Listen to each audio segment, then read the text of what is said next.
Last season, we did about $600,000 in Christmas lights. So not anything to do with window cleaning, but just Christmas lights in about 8 weeks. 5 years ago was our first season doing Christmas lights, and we did about $110,000 that year. The reason that we were able to grow it the way that we were has almost nothing to do with actually hanging lights or getting better at hanging lights. It's because we run this business as a model that most companies don't understand. And once I explain this model, you're gonna understand why guys who sell lights are constantly starting over every single year and why we're not, and we're able to build upon last year every single season. So in this video, I'm gonna go over the year-by-year growth of how we went from 110K in revenue to 600K in revenue in lights. I'm going to talk about the lease model and why I think the only way to do it correctly is to lease the lights to the customer. I'm going to give you the actual playbook to do this inside of your own business. So what inventory you need, how to handle pre-sales, how to handle your crews. I'm going to talk about why this fits perfectly into an existing window cleaning or pressure washing business. And lastly, I'm going to go over the mistakes that will kill your first season and how I learned from those mistakes. I'm going to walk you through the actual growth that we had year by year, because I think understanding the trajectory of that growth is more important than the actual number. But before I do that, I want to talk about why we even added Christmas lights in the first place. So my first 2 years in business, I did not do Christmas lights. For most of you that are in colder climates, it's a great service to add because you can just shut down your window cleaning or pressure washing and start doing Christmas lights. You can use the same trucks, you can use the same crews, and I think it's relatively easy to do. Whereas for us here in Arizona, October and November are our busiest window cleaning months. So I was overwhelmed with window cleaning already, and I didn't know how to add Christmas lights. When I finally did add it, I realized that I had to have extra trucks, I had to have extra crews, and I had to run the two businesses separately so that we can make the most out of our season. I already figured that we do already have the ladders. We could add the trucks later, but most importantly, we had the customer list. So we could use that list and market to them. And inevitably, a lot of those people will also buy Christmas lights from us because they already know, like, and trust us. I had known about Christmas lights for years. And in fact, I did about 10 houses before I moved to the Phoenix Metro. So for those of you that don't know my story, I lived in a really small town and I just kind of did window cleaning on the side before deciding to move here and go all in. So that previous year before we moved, I had done about 10 houses. But I did everything wrong. It was like I didn't price enough. I actually sold all the lights. I didn't lease them. But I learned the business a little bit, and I learned that there was a lot of potential in it.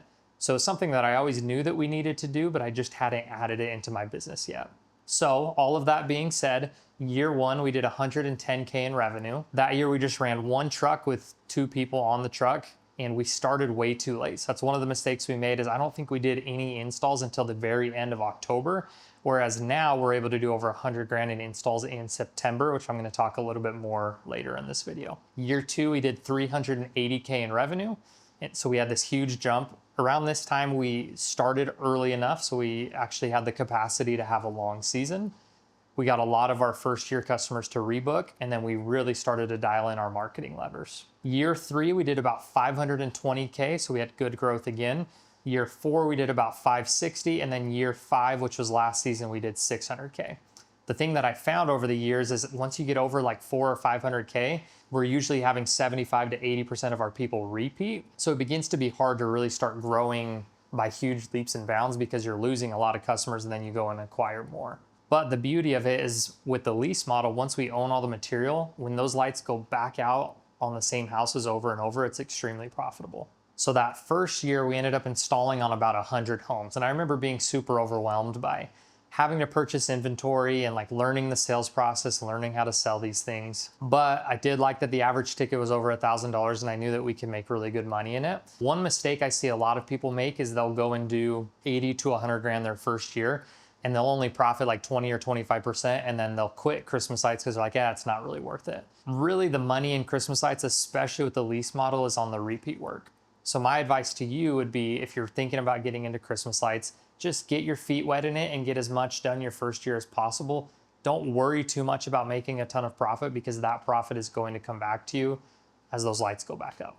So I think the new age of Christmas light companies are starting to adopt the lease model. But when I first got into it, most companies were selling the lights. So the customer buys the lights, the company goes and installs them. Sometimes they let the customer store them. Sometimes the company stores the lights for the customer. And all of this sounds fine until you realize that every single year you're starting at zero again and you have no value or assets in the lights because they're not yours. The other thing that happens with the selling model is it's really easy for somebody to just go and use someone else, because if they already own the lights, they'll just go and find a cheaper guy that can come and put the lights up for them. Whereas with us, where we own all the material and we lease it out to the customer, it's harder to go and find a new company. And the other thing is, if they decide not to repeat, we will just repurpose those lights for another house. And then we're very profitable on that first year customer. So the customer's paying for the service as a whole. Think of it as like a white glove service, where we bring the lights, we design everything, we custom fit them to the home, install, maintain if anything goes wrong, take down, and store. When the season ends, we come and take the lights down and we put them in our shop. For the right customer, this is very convenient and they're willing to pay a premium price because they don't want to deal with it at all. They just want us to show up, make the house look good, come back, take them down, and then it's done. So here's some of the pros and cons of selling versus leasing. With selling the lights, the customer owns them and they can hire somebody new every single year. You start from zero every single season. You have no control over the quality of the lights. Things get super awkward if like something goes wrong. Like let's say the lights stop working. It's really awkward because they might think it's your fault and you might think it's the lights' fault. Whereas with the lease model, we'll just replace the lights. And you're competing on install price alone and not on the whole value that you're giving. Number 3, you control how every single home looks and you make sure that everything always looks great because they're your lights. Number 4, it's inconvenient for the customer to call another company, have them come out and give a quote and start the whole process over when they can just rebook with you and they know that you'll do a good job. So as I said before, year 1, your margins are not great. You have to buy the material, you have to custom fit it to the house. It's going to take longer to install because you have to do all of the cutting and things like that. But if you're willing to get through that year, as soon as you go back the next year and put those lights up, it's extremely profitable. And I'm talking like over 50% net profit after paying a salesperson, after paying the crew to do all the work. And that's why it's very profitable. So every year we see about 75 to 80% of our customers repeat. Those 20 to 25% that don't repeat, we'll just put the lights all in one spot and then we'll repurpose them and then we'll go and put them on another house. Later on in this video, I'm gonna get further into how we actually renew people, but we actually start in February booking for the upcoming season and I'm gonna get into that. Last year of our 600K, about 400K of it was repeat customers. And then we added about another 200K in new installs throughout the season. The cool thing about reinstalls as well is they just go by faster because everything's already cut to fit. So how we handle our capacity is one truck is a 2-man crew. Early in the season when we're doing a discounted early install, like in September or early October, we can do about $3,000 per day per truck. Then once November hits and it's just normal pricing, we count on about $3,500 per day per truck as capacity. Sure, we can do more, and there's plenty of times when we have done more, but we found for our guys to not be super overwhelmed, $3,000 to $3,500 per day is very doable in a 40-hour work week. So a lot of the pushback that we do get from customers as we're running sales appointments is they'll say something like, oh, so we're gonna buy the lights this year, and then it'll be cheaper next year, right? And that's kind of the old way of doing things. That's how a lot of companies used to do it. So there's a few ways that I like to handle this. So I'll explain to the customers that what we're not going to do is raise their prices over the next 3 years. Every single year I hear of companies who had to jack their prices up because they realized they weren't making any money. And I'll actually explain that to the customers. So I'll tell them for the next 3 years, you'll lock in this price. After 3 years, we'll probably do about a 10% price increase, but you know that you're locked into this price. And then the second thing is every single year you can get the discounted early install. So as long as we can put the lights up early, not turn them on yet, you can get 15% off. And then the third thing is I'll just explain to them that with the selling model, it gets kind of awkward as to who's responsible. So let's say some of the lights stop working or there's problems with them. It gets awkward to know who's responsible for it, and they might think it's your fault. So I'll tell them to avoid that awkwardness, we just make sure everything's always working perfectly. And if any of the lights need replaced, we'll replace them. There's certain customers that are just going to be cheap and they're probably not your ideal customer, and that's okay. But for the most part, most people understand the value of the lease model.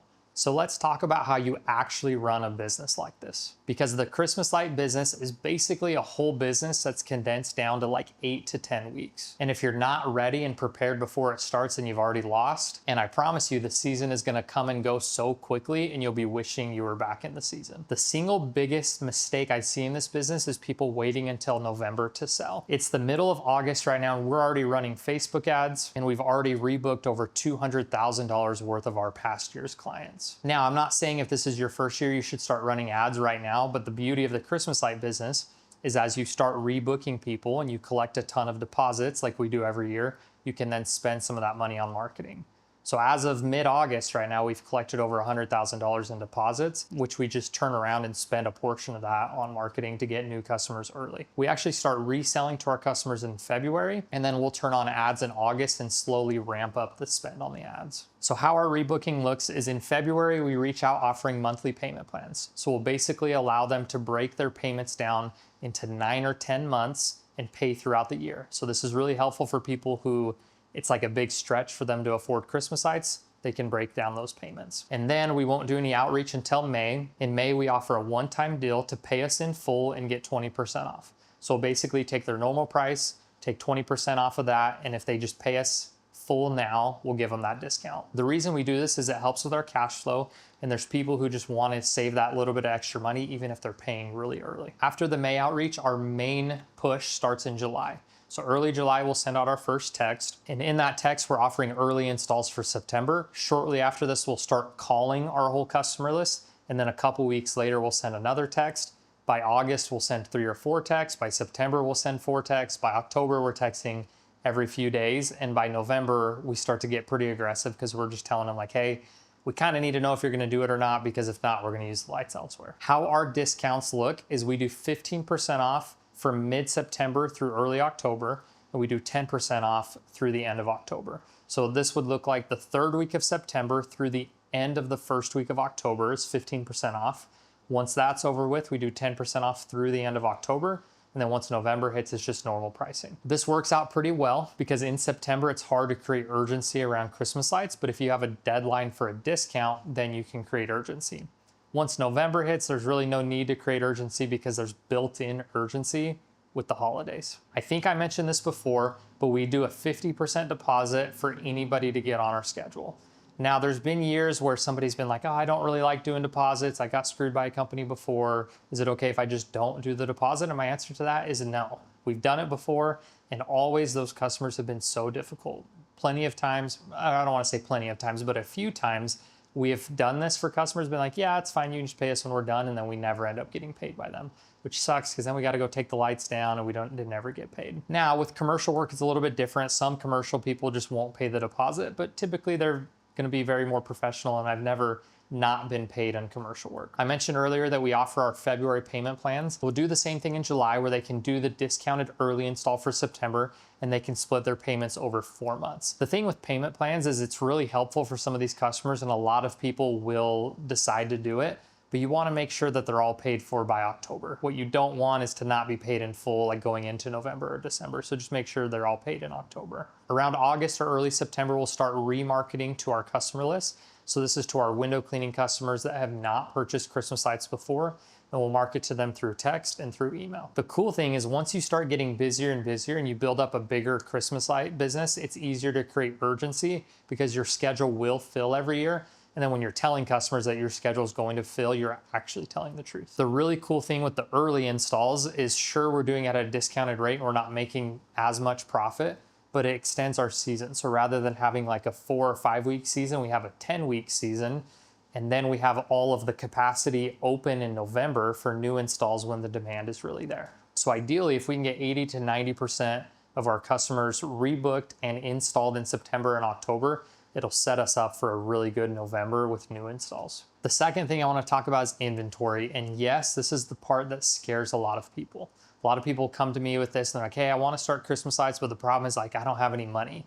And I'm worried about having to buy the lights and things like that. The cool thing about Christmas lights is that you can market it. You can even go knock doors or put out flyers or do some cheap way of marketing and then sell the job, collect a 50% deposit, use that money to purchase the lights. And then as the season gets going, you'll see how much you're selling and you can start pre-ordering more and more. Another tip is in coming years, most of the manufacturers offer big discounts in order to do a pre-order. So every year we do a pre-order in like February, March, we pay for it by June, and then they send it to us in the summer. and we end up saving a lot of money on material that way. But in order to do that, you have to have some money. Like there's multiple times where I've done like a $40,000 or $50,000 pre-order. So you have to save a lot of the profits from the first season in order to pay for that. When it comes to inventory, I want you to not see it as just like another thing you have to buy or a consumable product. You're buying an asset that you'll reuse for years. We still have a ton of our first year lights that go up every single season, and there's no problems with them. I actually own over $250,000 worth of Christmas lights now. And the beauty of that is an asset. If I ever sell my business, that's worth money.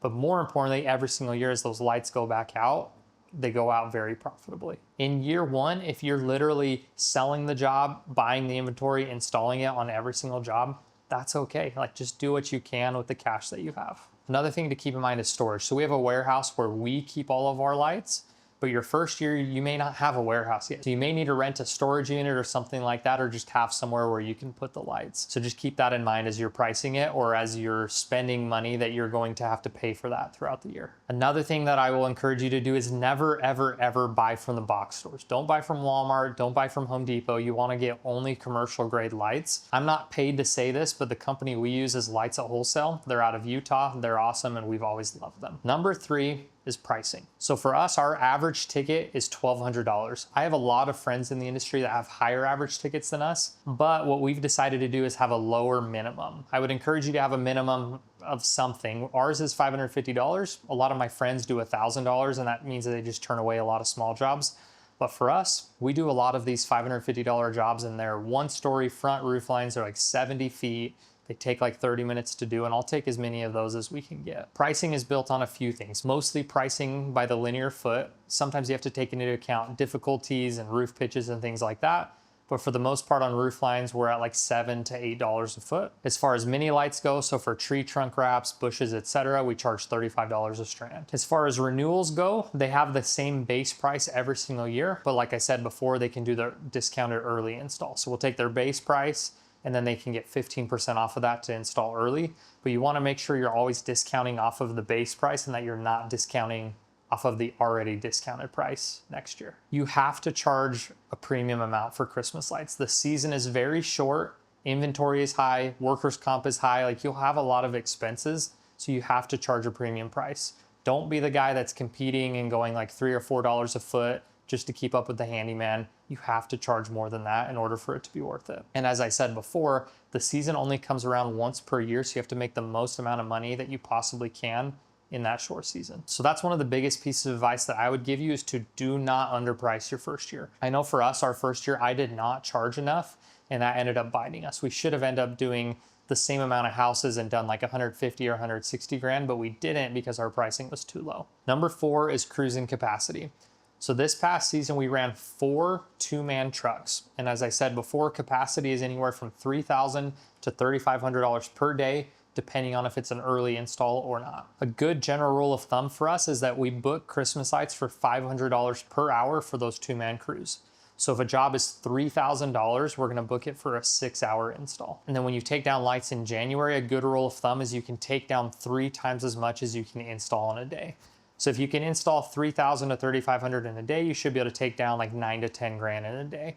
The cool thing about takedowns too is you can be a little bit more efficient with your drive time, because by then all of the installs have happened, and then you can schedule takedowns in a more efficient way because you know where everyone is. So if you already own a window cleaning business, a pressure washing business, a landscaping business, or anything like that, I think Christmas lights is the absolute best add-on that you can add in your business, hands down. Same customers who already know, like, and trust you are gonna buy Christmas lights from you as well. For most of you that are in colder climates, you can use your same crews, your same trucks, your same ladders, your same equipment, etc. For most of you, it probably lands in the middle of your slow season. That's not the case for me, but we just had to figure out how to get really good at hiring people, adding trucks, etc. This is why I have 10 trucks.